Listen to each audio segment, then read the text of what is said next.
The scholars international school ಸಾಧನೆಯ ಹಾದಿ.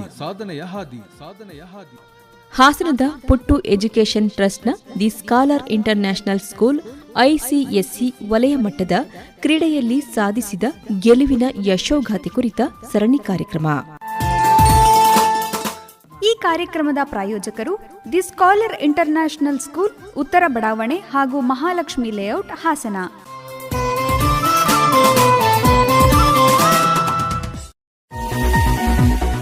Scholars international school ICSE Hassan ಮಕ್ಕಳ ಸಮಗ್ರ ಅಭಿವೃದ್ಧಿಗೆ ಸಮರ್ಪಿತವಾದ ಅತ್ಯುತ್ತಮ ಶಿಕ್ಷಣ ಸಂಸ್ಥೆ. ಇಲ್ಲಿ ಮಕ್ಕಳ ಭೌತಿಕ, ಭಾವನಾತ್ಮಕ, ಸಾಮಾಜಿಕ ಹಾಗೂ ಸೃಜನಾತ್ಮಕ ಬೆಳವಣಿಗೆಗೆ ವಿಶೇಷ ಆದ್ಯತೆ ಇದೆ. ಈ ಸಾಲಿನ ಐಸಿಎಸ್ಇ 10ನೇ ತರಗತಿ ಬೋರ್ಡ್ ಪರೀಕ್ಷೆಯಲ್ಲಿ 100% ಪ್ರಥಮ ದರ್ಜೆ ಫಲಿತಾಂಶ ಬಂದಿರುತ್ತದೆ. ನಿಮ್ಮ ಮಗುವಿನ ಸಮಗ್ರ ಬೆಳವಣಿಗೆ ಮತ್ತು ಉಜ್ವಲ ಭವಿಷ್ಯಕ್ಕಾಗಿ ಸ್ಕಾಲರ್ಸ್ ಇಂಟರ್ನ್ಯಾಷನಲ್ ಸ್ಕೂಲ್ ಅತ್ಯುತ್ತಮ ಆಯ್ಕೆ. ಸಂಪರ್ಕಿಸಿ 9886365579. ಇಂದಿನ ಸಂಚಿಕೆಯಲ್ಲಿ ವಿವಿಧ ಪದಕಗಳನ್ನು ತಮ್ಮದಾಗಿಸಿಕೊಂಡಿರುವ ಸಾಧನೆಯ ಕುರಿತು ಹಾಸನದ ದಿ ಸ್ಕಾಲರ್ ಇಂಟರ್ನ್ಯಾಷನಲ್ ಸ್ಕೂಲ್ನ ವಿದ್ಯಾರ್ಥಿಗಳಾದ ಸೋಹನ್ ಡಿ ಯಾದವ್, ಕವನ ಎಂ ಬನವಾಸೆ ಹಾಗೂ ಪೋಷಕರಾದ ಭಾಗ್ಯಶ್ರೀ ಅವರೊಂದಿಗೆ ಸಂದರ್ಶನ. ಸಂದರ್ಶಕರು ಅರಕಲಗೂಡು ವಿ ಮಧುಸೂದನ್.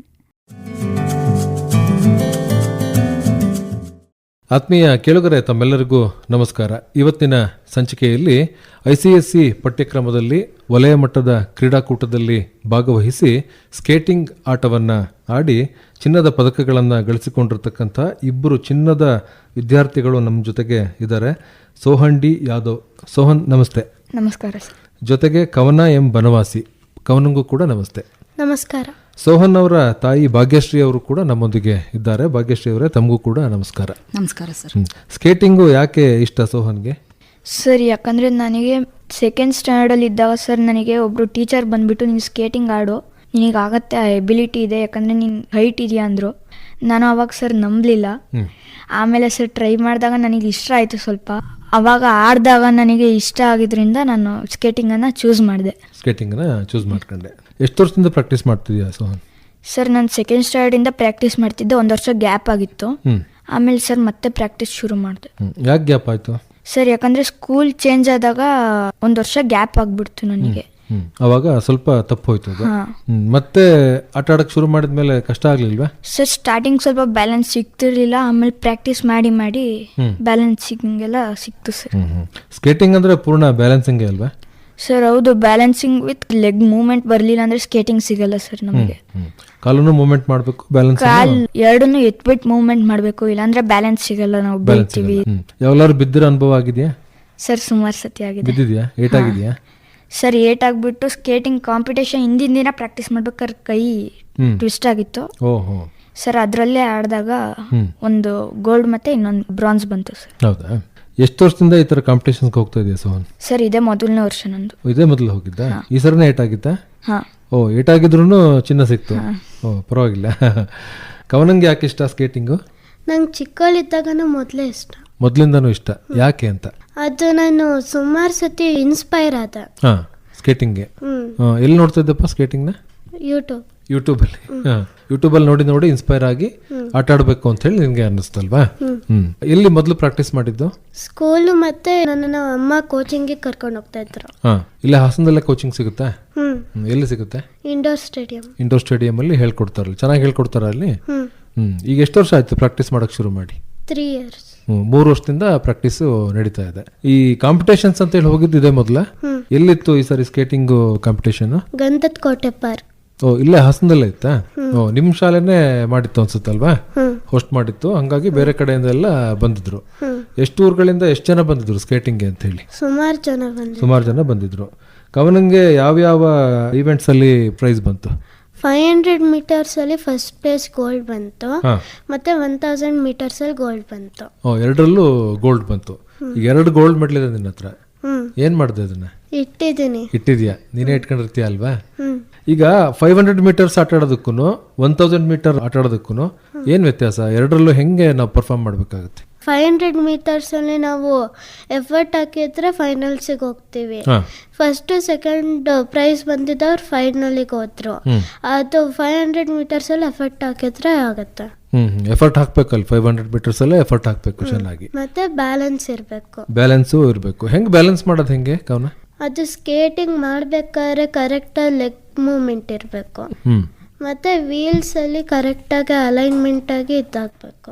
ಅಲೈನ್ ಮಾಡ್ಕೊಳ್ತಾ ಇರ್ಬೇಕನ್ನ ಅವಾಗ ಅವಾಗ, ಅಥವಾ ಅದೇ ಇರುತ್ತಾ? ಅದೇ ಇರುತ್ತೆ.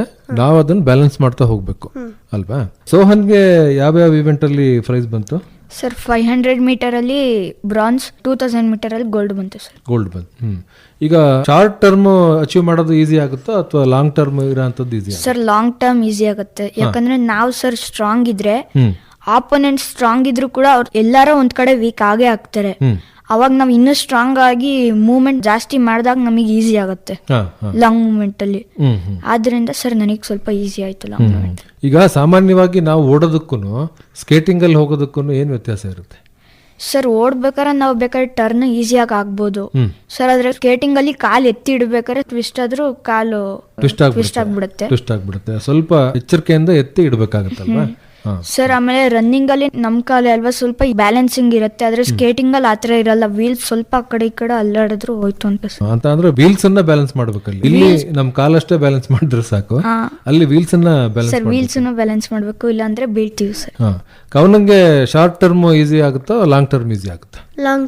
Long term easy. ಯಾಕೆ ಲಾಂಗ್ ಟರ್ಮ್ ಈಸಿ ಆಗುತ್ತೆ? ಅದು ಈಸಿನೂ ಇರುತ್ತೆ ಮತ್ತೆ ಈಸಿಯಾಗಿ ಬ್ಯಾಲೆನ್ಸ್ ಮಾಡೋದು.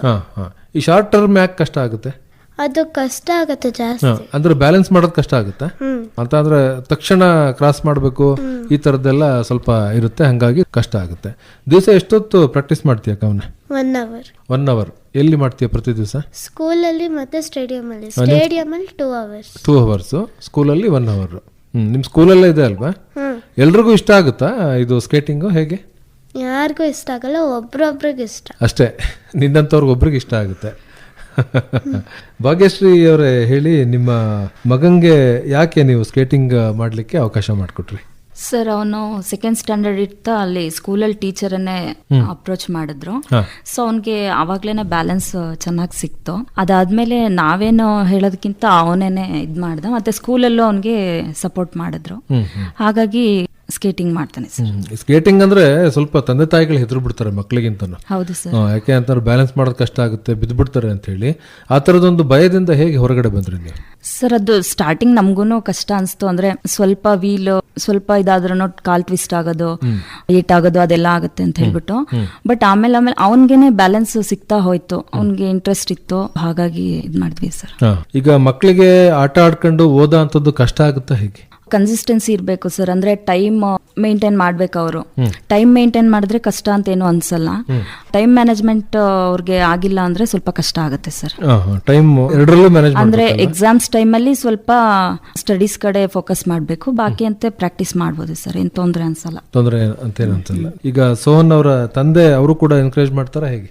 ಹಾ ಸರ್, ಅವರು ಸ್ಪೋರ್ಟ್ ಪರ್ಸನ್, ಅವರು ಎಂಕರೇಜ್ ಮಾಡ್ತಾರೆ. ಹಾಗಾಗಿ ಎಂಕರೇಜ್ ಮಾಡ್ತಾರೆ. ಮಗಂಗೆ ಇನ್ನೂ ಏನೇನ್ ಮಾಡಿಸ್ಬೇಕು ಅಂತ ಹೇಳಿ ನಿಮ್ಮ ಆಸೆ ಇದೆ? ಸರ್ ನಮ್ಮ ಆಸೆನೆ ಬೇರೆ. ಅಂದ್ರೆ ಒಂದ್ ಸ್ವಲ್ಪ ಎಜುಕೇಶನ್ ಅಲ್ಲಿ ಚೆನ್ನಾಗಿ ಇದಾಗ್ಲಿ ಅಂತ, ಸ್ಪೋರ್ಟ್ಸ್ ಬಗ್ಗೆ ಅವನ್ಗೆ ಇಂಟ್ರೆಸ್ಟ್. ಸೋಹನ್ ಮತ್ತೆ ಈಗಲೂ ಪ್ರಾಕ್ಟೀಸ್ ನಡೀತಾ ಇದೆ? ಸರ್ ಇಲ್ಲ, ಇವಾಗ ಎಕ್ಸಾಮ್ ನಡೀತಿದ್ರು, ಇದರಿಂದ ಪ್ರಾಕ್ಟೀಸ್ ಮಾಡ್ತಿರ್ಲಿಲ್ಲ ಸರ್. ಇವಾಗ ನೆಕ್ಸ್ಟ್ ಹೋಗ್ಬೇಕು ಸರ್. ನೆಕ್ಸ್ಟ್ ಹೋಗ್ಬೇಕು. ಯಾವಾಗಿದೆ ಸ್ಟೇಟ್ ಲೆವೆಲ್ದು? ಸರ್ ಅದಿನ್ನೂ ಹೇಳಿಲ್ಲ. ಇನ್ನೂ ಹೇಳಿಲ್ಲ ಸರ್. ಇಲ್ಲ, ಸಾಮಾನ್ಯವಾಗಿ ಬೆಂಗಳೂರಲ್ಲಿ ಇರುತ್ತಲ್ವಾ ಸರ್? ಅಂದ್ಕೊಂಡಿದೀವಿ. ಅಲ್ಲಿ ಹೇಗೆ ನಡೀತದೆ ಅದಕ್ಕೆ ತಯಾರಿ, ಸ್ಟೇಟ್ ಲೆವೆಲ್ ಹೋಗ್ಲಿಕ್ಕೆ? ಸರ್ ತಯಾರಿ ಏನು ಮಾಡ್ತಿಲ್ಲ ಇವಾಗ ಸದ್ಯಕ್ಕೆ ಸರ್. ಮುಂದೆ ಮಾಡ್ಬೇಕು ಅಂದ್ಕೊಂಡಿದೀವಿ. ಇನ್ನು ತಯಾರಿ ಮಾಡ್ತಾ ಇಲ್ವಾ ಸರ್? ಇಲ್ಲ, ಅಂದ್ರೆ ಎಕ್ಸಾಮ್ ಇವಾಗ ಎಂಡ್ ಆಯ್ತು. ಇನ್ಮೇಲೆ ತಯಾರಿ ಮಾಡ್ಬೇಕು ಸರ್. ಹೌದು. ಅಲ್ಲಿ ಸ್ಕೂಲಲ್ಲೇ ಜಾಸ್ತಿ ಪ್ರಾಕ್ಟೀಸ್ ಮಾಡ್ತೀಯಾ ಅಥವಾ ಹೊರಗಡೆ ಮಾಡ್ತೀಯಪ್ಪ? ಸರ್ ಸ್ಕೂಲಲ್ಲಿ ಜಾಸ್ತಿ ಪ್ರಾಕ್ಟೀಸ್. ಸ್ಕೂಲಲ್ಲಿ ಜಾಸ್ತಿ ಮಾಡ್ತೀಯಾ? ಸ್ಕೂಲಲ್ಲೇ ಸ್ಕೇಟಿಂಗ್ ಇದಿರೋದ್ರಿಂದ ಮಾಡ್ಬೋದಲ್ವಾ? ನಿನ್ನ ಹತ್ರ ಸ್ಕೇಟಿಂಗು ಎಲ್ಲ ಇರುತ್ತೆ, ಅದನ್ನ ಸ್ಕೂಲ್ ತಗೊಂಡು ಹೋಗ್ತೀಯಾ ಅದನ್ನ? ಸರ್ ಮುಂಚೆ ತಗೊಂಡೋಗ್ತಿದ್ದೆ, ಇವಾಗ ಸ್ಕೂಲಲ್ಲೇ ಅವೈಲೇಬಲ್ ಇದೆ, ಸೊ ಸ್ಕೂಲಿಂದ ಮಾಡ್ತೀವಿ. ಅಲ್ಲೇ ಹಾಕೊಂಡು ಆಟ ಆಡ್ಬೋದು. ಸ್ಕೂಲಲ್ಲೂ ಕೂಡ ಚೆನ್ನಾಗಿ ಎನ್ಕರೇಜ್ ಮಾಡ್ತಾರೆ ಈ ತರದಕ್ಕೆಲ್ಲ? ಸರ್ ಹೌದು ಸರ್. ಕವನಂದು ತಯಾರಿ ಹೇಗೆ ನಡೀತಾ ಇದೆ ಈಗ ಸ್ಟೇಟ್ ಲೆವೆಲ್ ಹೋಗ್ಲಿಕ್ಕೆ? ಇವಾಗ ಟೆಸ್ಟ್ ಮುಗೀತು, ಸೊ ಪ್ರಾಕ್ಟೀಸ್ ಇನ್ನ ಸ್ಟಾರ್ಟ್ ಮಾಡಿಲ್ಲ, ಮಾಡ್ತೀವಿ. ಪ್ರಾಕ್ಟೀಸ್ ಬಿಟ್ಟು ಹೋದ್ರೆ ಕಷ್ಟ ಆಗೋದಿಲ್ವಾ ಮತ್ತೆ ಶುರು ಮಾಡೋದು? ಕಷ್ಟ ಆಗುತ್ತಲ್ವಾ? ಮತ್ತೆ ಹೆಂಗ ಅದನ್ನ ರಿಕೂಪ್ ಮಾಡ್ಕೊಳ್ಳೋಂಥದ್ದು? ಫಸ್ಟ್ ಬ್ಯಾಲೆನ್ಸ್ ಎಲ್ಲ ಕರೆಕ್ಟ್ ಮಾಡ್ಕೊಂಡ್ಬಿಟ್ಟು ಆಮೇಲೆ ಮಾಡ್ಬೇಕು. ಆಮೇಲೆ ಅದನ್ನ ಮಾಡಬೇಕು.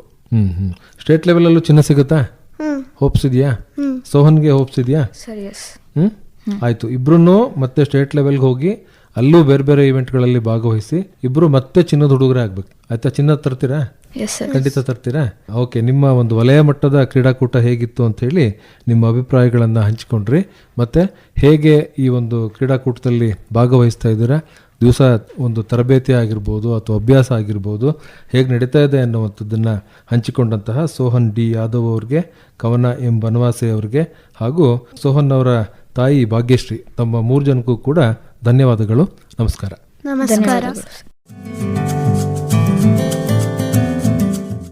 ಇದುವರೆಗೆ ವಿವಿಧ ಪದಕಗಳನ್ನು ತಮ್ಮದಾಗಿಸಿಕೊಂಡಿರುವ ಸಾಧನೆಯ ಕುರಿತು ಹಾಸನದ ದಿ ಸ್ಕಾಲರ್ ಇಂಟರ್ನ್ಯಾಷನಲ್ ಸ್ಕೂಲ್ನ ವಿದ್ಯಾರ್ಥಿಗಳಾದ ಸೋಹನ್ ಡಿ ಯಾದವ್, ಕವನ ಎಂ ಬನವಾಸೆ ಹಾಗೂ ಪೋಷಕರಾದ ಭಾಗ್ಯಶ್ರೀ ಅವರೊಂದಿಗೆ ಸಂದರ್ಶನ ಮೂಡಿಬಂತು.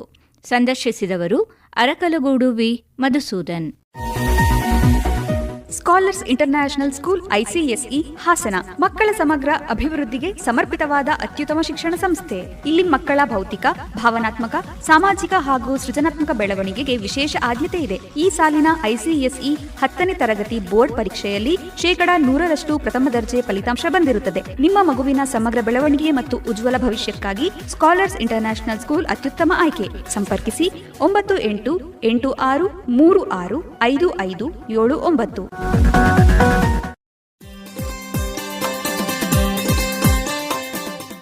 ಇದುವರೆಗೆ ದಿ ಸ್ಕಾಲರ್ಸ್ ಇಂಟರ್ನ್ಯಾಷನಲ್ ಸ್ಕೂಲ್ ಸಾಧನೆಯ ಹಾದಿ. ಹಾಸನದ ಪುಟ್ಟು ಎಜುಕೇಷನ್ ಟ್ರಸ್ಟ್ನ the scholar international school ICSE ವಲಯ ಮಟ್ಟದ ಕ್ರೀಡೆಯಲ್ಲಿ ಸಾಧಿಸಿದ ಗೆಲುವಿನ ಯಶೋಗಾಥೆ ಕುರಿತ ಸರಣಿ ಕಾರ್ಯಕ್ರಮ ಮೂಡಿಬಂತು. ಈ ಕಾರ್ಯಕ್ರಮದ ಪ್ರಾಯೋಜಕರು ದಿ ಸ್ಕಾಲರ್ ಇಂಟರ್ನ್ಯಾಷನಲ್ ಸ್ಕೂಲ್, ಉತ್ತರ ಬಡಾವಣೆ ಹಾಗೂ ಮಹಾಲಕ್ಷ್ಮಿ ಲೇಔಟ್, ಹಾಸನ.